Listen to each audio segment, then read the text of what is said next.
My name is Bob Williamson. I knew Fred from the Bombers softball team. Who's Bombers?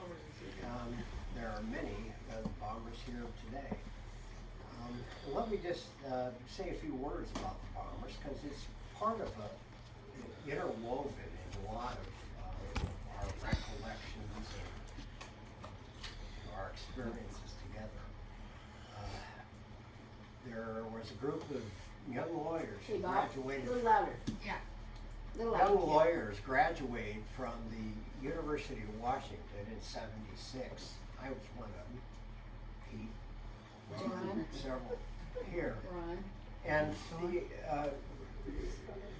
that group of friends started a softball team. Originally started in West Seattle, but then we moved to the Ballard League where we were for many years. And so it's through this softball team that sort of became the glue of a social club it evolved into. And we played for 20 years, which is a pretty lengthy time for a softball team. 25.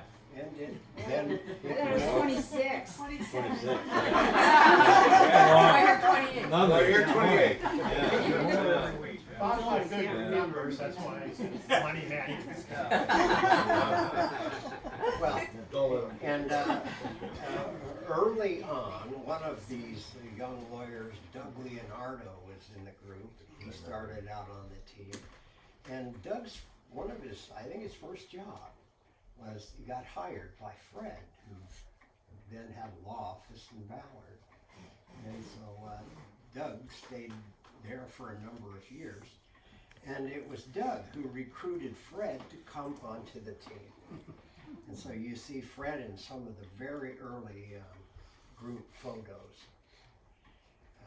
That same group led to about 6 or 8 marriages between people who came onto the team. And so Fred was an integral part of the group there.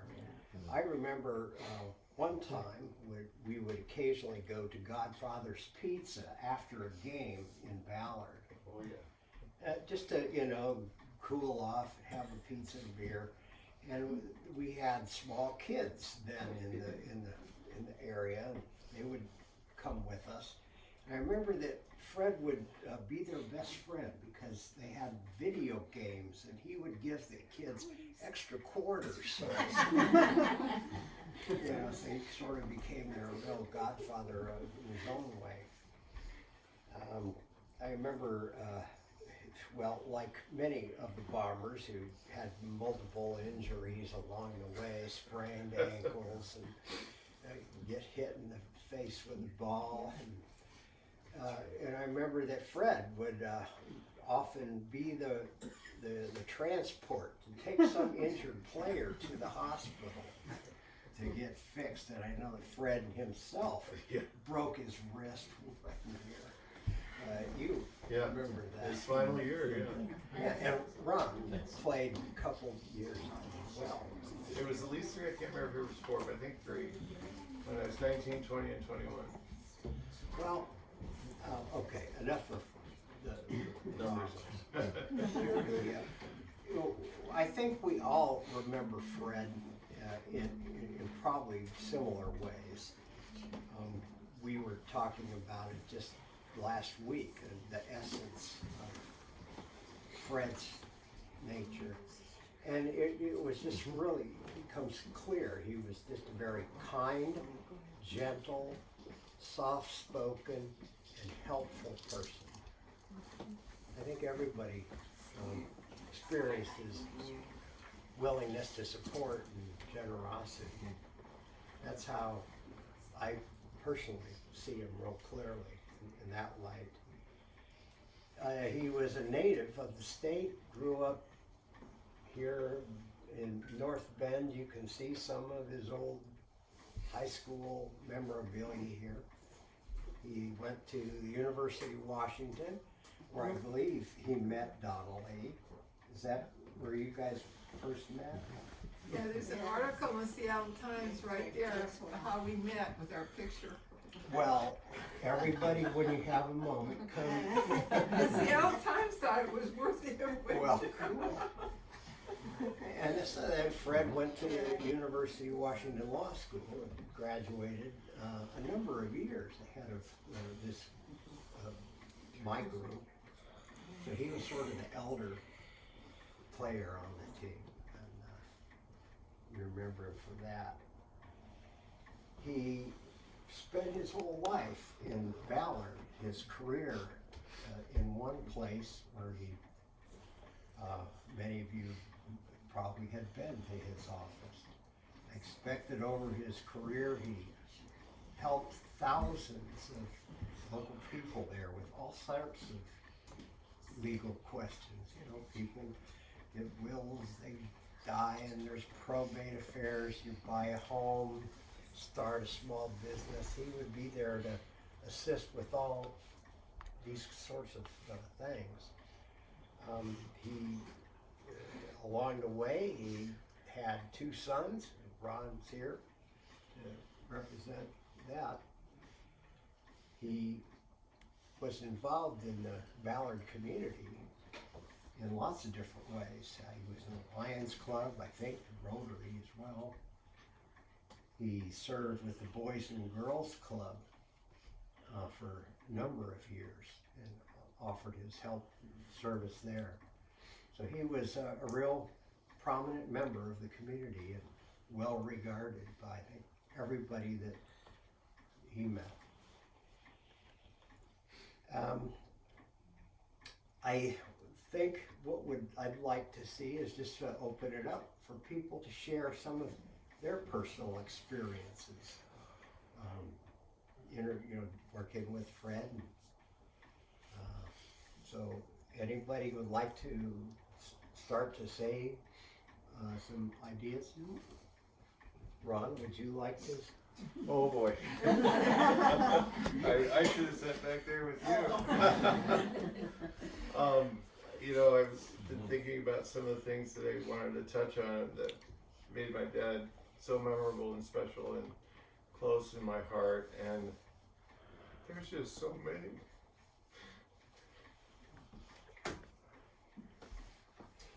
He was kind and generous with his time. He worked Monday through Friday as an attorney, but the evenings when he came home and the weekends were ours.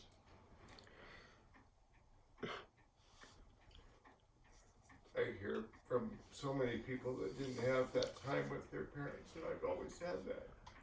I almost feel guilty because I never lacked that connection with my parents.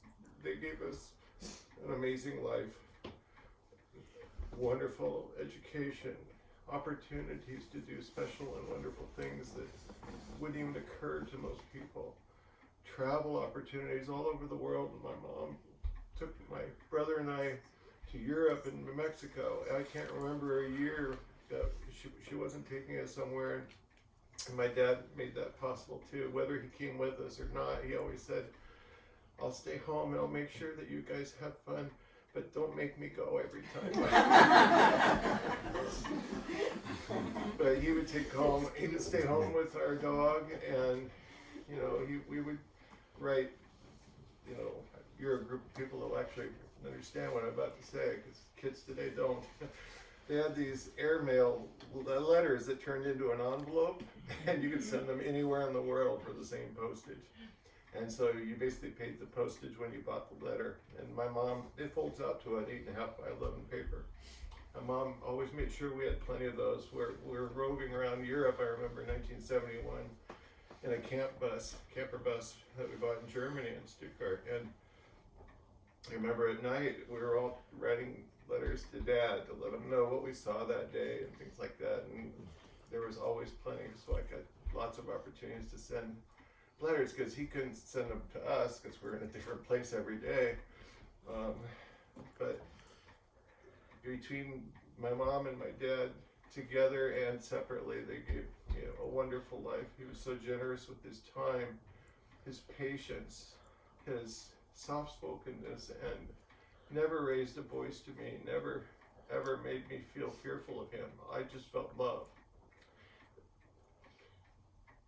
And that's the most important thing. But my dad, he was so kind and generous with his spirit and his heart that it's not a surprise to me that he touched so many people. And I just don't want to take a whole lot of time, but I think you understand how special a father he was to me, and a man, and an example for me growing up. I grew up with a kind heart, and knowing that that was the most important feature that we could ever represent of ourselves when we meet other people. Be kind and gentle, and listen, and be grateful for every single day. Not every day is going to be a happy day, but you can always find positive. And today, I'm finding so much positive. My heart is just swelling with love from all of you. So thank you for all being here.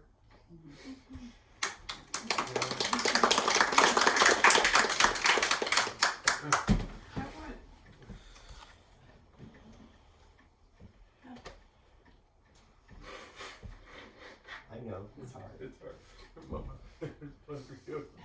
I brought extras. I want to recognize our host and hostess, Pete Scott and Linda Scott, and they organize this. This is their home, and they're just amazing people. And Pete practiced law at Rutledge, Carey, and Scott for I don't know how many years. Pete. They just wonderful people, and then all the bombers who are here. I mean, I'm just overwhelmed. And one of the things I wanted to tell you is Freddie. We would have the seagull on the, what do you call it? Telephone pole. Huh? Telephone pole. Telephone. The telephone pole across the street from us, and what do they call it? Jonathan Livingston. Huh? Oh, Spike, we call him Spike, yeah. Spike, Spike would sit up there every morning, and he would make racket like you Oh, yeah. cannot believe. I don't know if you want to imitate him. No, He knows how to do that. I'm still traumatized. and Seagull, what'd you say his name? You just say Spike. Spike, yeah. That's what you guys named him. And, I didn't name him. but the thing was, is Spike would make all kinds of racket for Freddie. And the very first thing he would do would go find something in the refrigerator. I don't know how, because I didn't cook. But he would find something in the refrigerator and put it in the microwave, and he would take it out to Spike. Yeah, some chicken or something, yeah.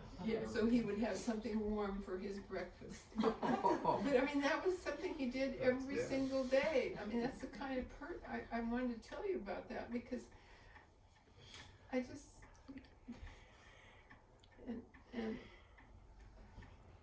and even though he had vascular dementia, and you probably all know how the first words out of his mouth were, "Donna Lee, I think you're gorgeous."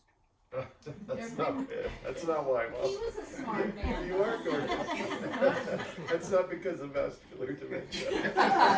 But I mean, he had in the first words every morning, he'd say, "Donna, I think you're so gorgeous."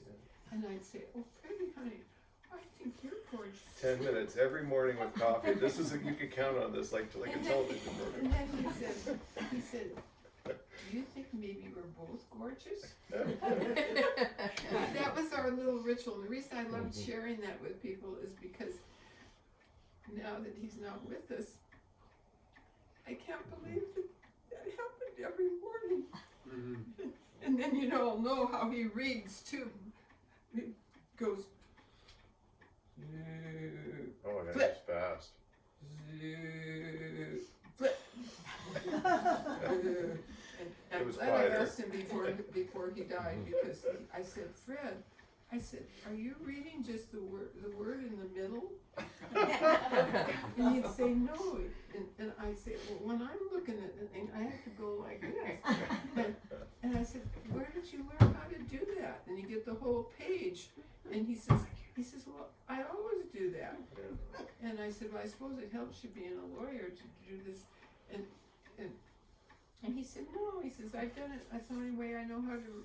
On my whole life. My daughter has that too. It skipped my generation. 3.5. So anyway, I just wanted to share that with you. And you get a chance. They wrote a thing in the Times of how we met.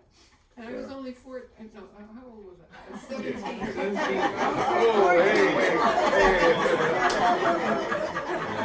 The article says 17. Thank goodness. Let's go with that. That's when I met him.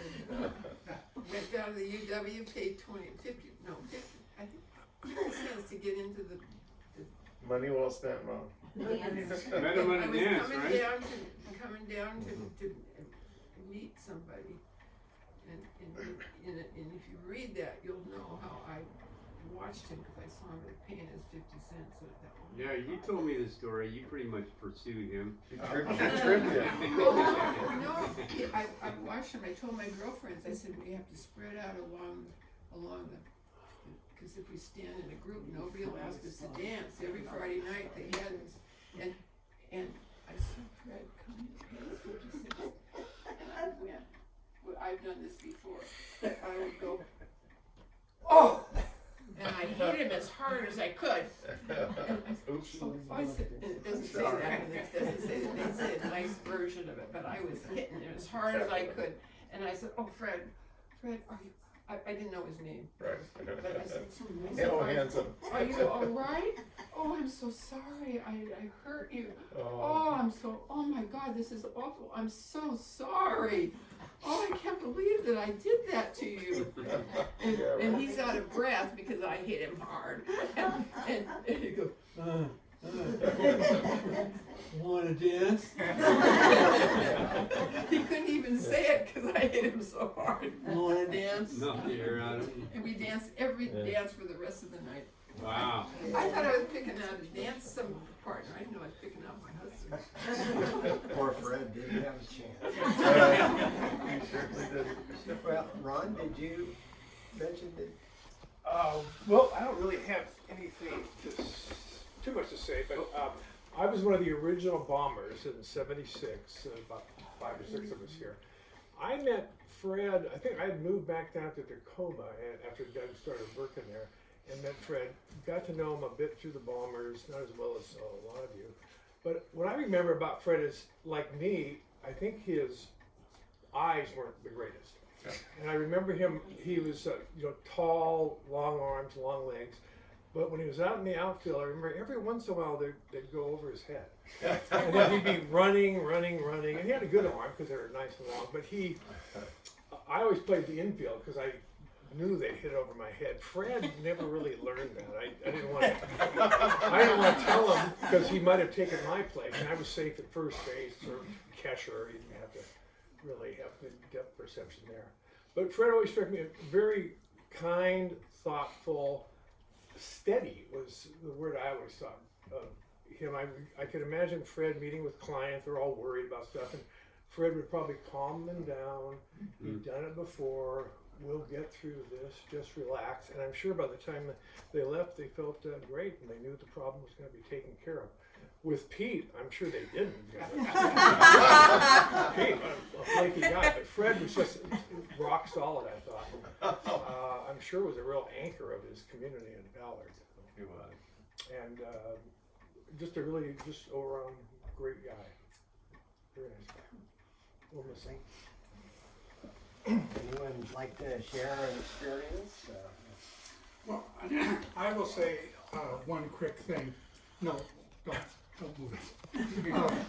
I may be the only person here that never met Fred, but after listening to Ron and Donna Lee, I feel I know him very well, and probably would have gotten along with him very well for many years, except for the lawyer part. Did Fred like a glass of wine? He was more of a beer person. Oh, when he well, did there's drink. another one. But he did later in, I think, say his 40s and 50s. We would have a glass of wine at dinner, and then after that, it was back to beer and watching games with me downstairs. He liked the Modelo because it wasn't too strong in flavor, but yeah, but he was never much of a drinker, you know. But he did enjoy wine for a couple decades. Yeah. Well, thank you very much for that information. That was interesting and fun. Thank you. Thank you. What about the song, you told me you guys sang Elvis Presley? No, we didn't sing. We played it on.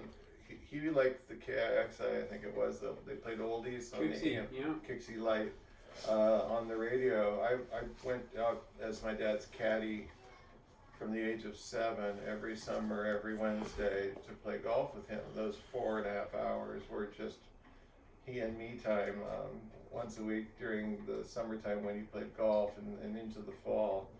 If I had a note to the teacher that I was not feeling well that day, I could extend my summer a little bit. But Dad and I, just the two of us, and the golf clubs in the back, would drive from our home originally in Kensington Place North in Wallingford, and later in Ballard when we moved there in '78. And I caddied with him all the way from 7 to into my 30s, and then I picked up golf myself and began playing with him. Not well, but I had a strategy. I thought whoever got to take the most shots would win, and I won every game, I'll tell you. But getting back to the original mention of the music, so on that radio station, that anytime some of the oldies from the 50s, like Elvis Presley and the Righteous Brothers and then countless others, Dad's ears would perk up and he'd turn the knob a little so he could hear it better. And I just remember it was such great, but Elvis was his favorite, and Fools Rush In, he would say that's about my mom and I, or your mom. And it's about, I can't help but falling in love with you. And that's how he felt about my mom in that song. So I mentioned that song to my mom, and I played it on Alexa. She says, "Where's that music coming from?"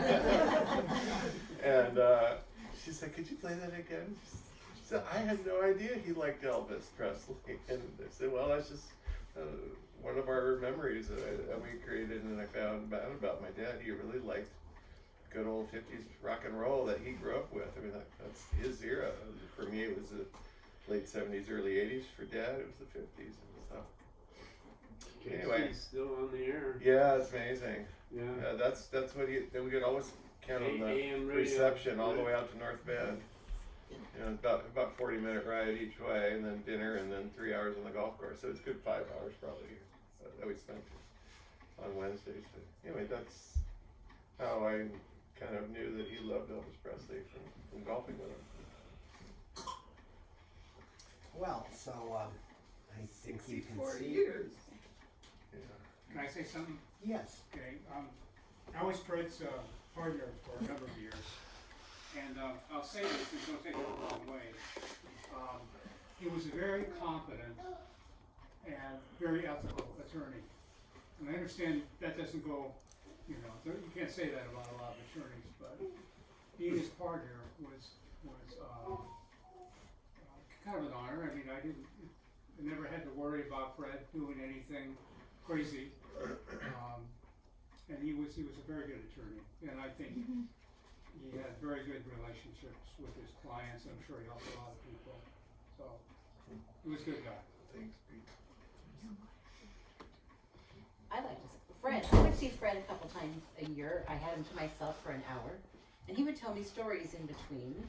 And so he told me the story. He would take his sack lunch when he was a young attorney and go up to Sunset Park and eat it almost every day. And then there was one day this house came up for sale, and it's the one that you live in now. Because he said he liked Sunset Park.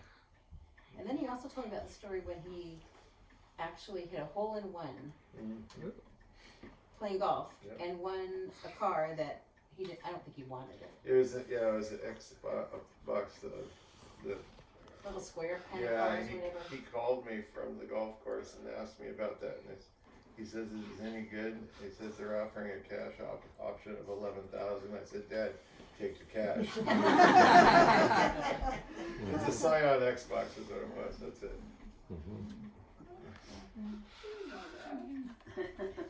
Oh, you probably did. You Well, probably maybe did. it's a time. Yeah, yeah, At the time you did. yeah. But I mean, how shocking to get a hole in one and win a car, yeah. Yeah, car, but it he was a didn't take the car. pro-am. It was a pro-am, and it was on the 18th hole. It's par 3, 196 yards. Wow. Right, in the, 3 bounces and boom. But was that the car he loved so much? No, he took the cash. Cause Took I the got, cash and ran. those of us in the neighborhood, Yeah, the I two- think we all got to know that 280. That car. was the 280Z, a very different car. 'Cause, yes, yeah, you would they talk- both have letters. Yeah. Cause we would always talk as we walked by, as Yeah. I think we all did. in the That was his neighborhood. 280ZX. He would, Yeah. he'd be working on the car and washing the Yeah. car and showing us He the loved car. that. He loved that car.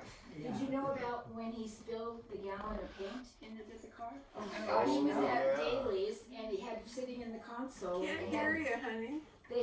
he went to Daly's Paint and they put a gallon, he put the gallon of paint in the console and he was driving and he stopped suddenly and it went bloop, bloop, bloop.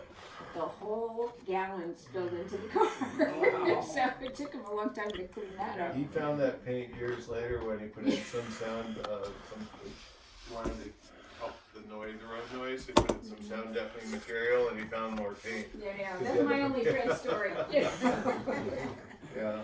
Anybody else? I just want to say I was a neighbor of Fred's since 2004, and there's a lot of neighbors here, and I think it was amazing as I was driving over here, I was thinking about Fred, and what I was thinking was exactly what everyone else said. You know, I saw him, you know, in kind of the narrow perspective of a neighbor.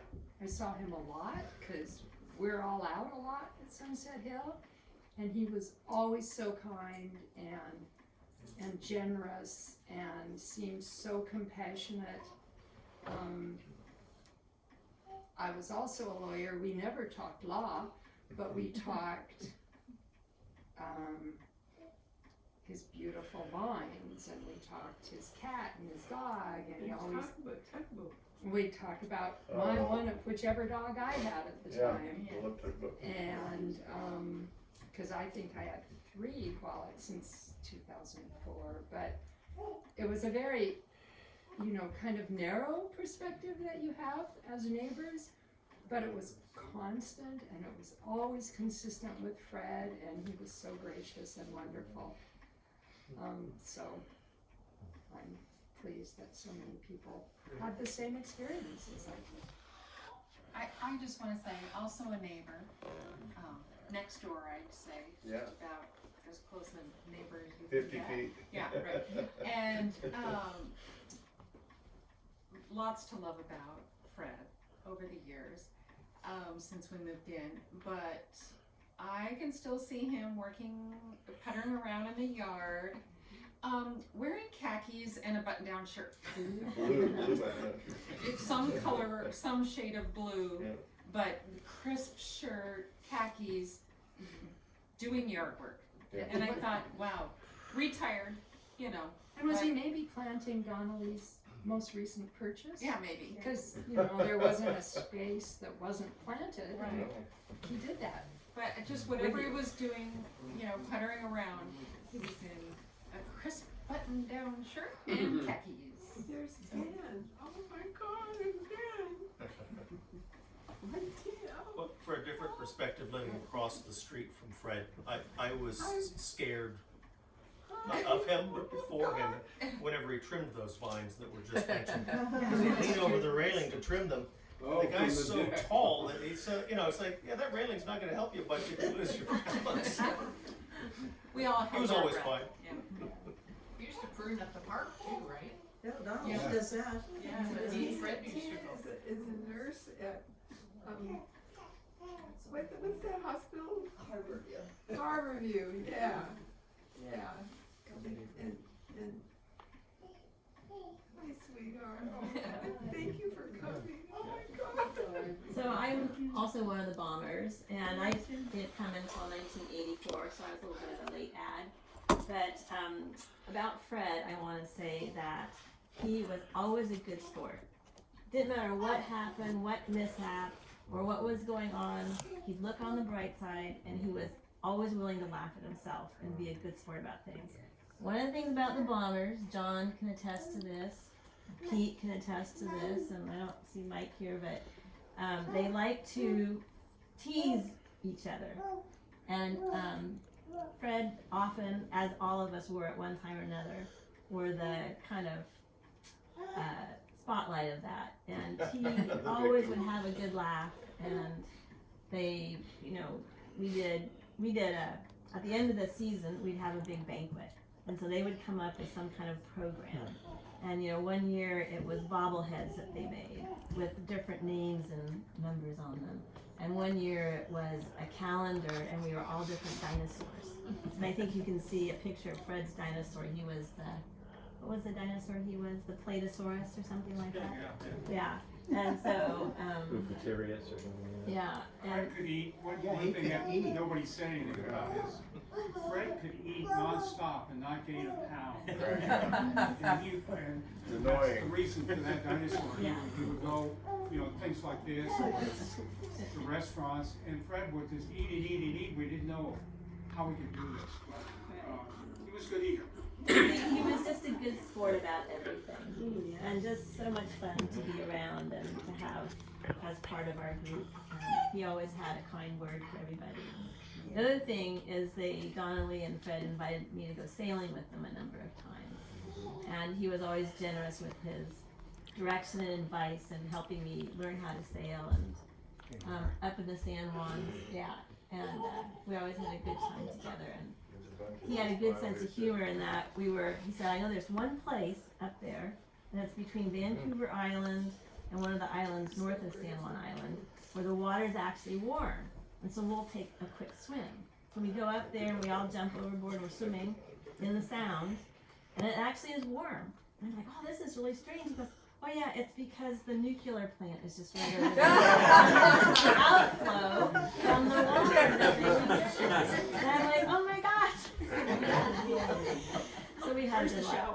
We had a good laugh about Stick that. your hand out in the water. Oh, we were soiling it. Oh no. And he was right, it was warm. What I can recall about Fred is that Sunday mornings, the most important sport that we were involved in was bowling. And that was Pete and Mike Redfield, myself and Fred, and we would get together at what is now Duke's at Green Lake. Oh, And yeah. I can testify that it was amazing that one person could eat so much food. And then we would go bowling, and I have to say that Fred was very even-keeled, because the one thing about Pete, myself, and Redfield is we would not hesitate to point out some problem in the opponent's bowling. And Fred had to put up with that every Sunday. And so that was fun. But like I said, it's one of the things I haven't thought about a lot is that, yeah, we used to get together for breakfast and bowling every Sunday. Probably should have been in church. That was the cover story. Well, you can see that there's a big spread of food and snacks. Please mingle and talk, Are we share. going outside? Yeah, oh yeah, backyard's ready. Yeah, it is a pleasant day, so we can also go out. Well, again, thanks for taking the time to come and help to celebrate Fred's life. We left a soft spot in many of our hearts. I'd like to think that if he could watch from above, he'd say, well, thank you all for your nice comments. Thank you, Father. So, yeah, enjoy.